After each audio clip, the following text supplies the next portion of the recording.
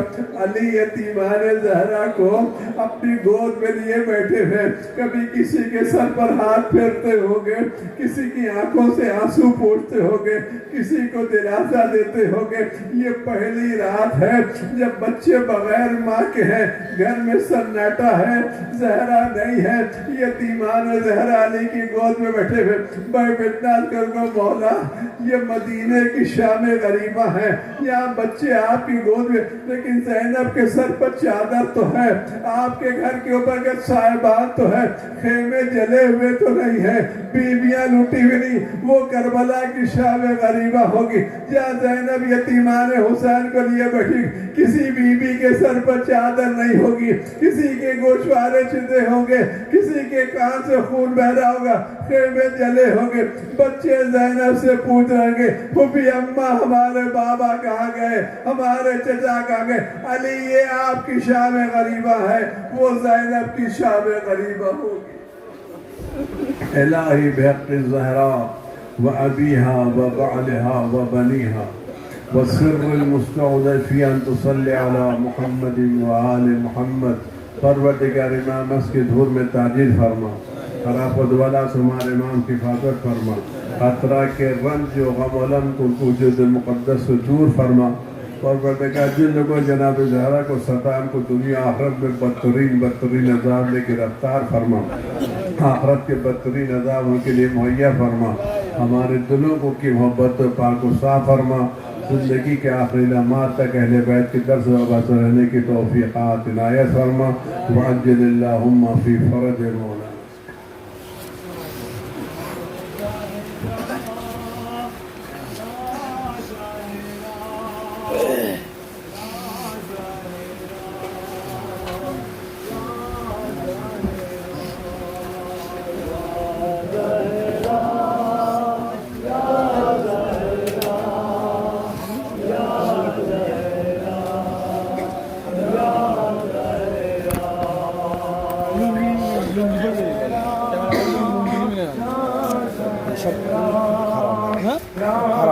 خراب لگے نا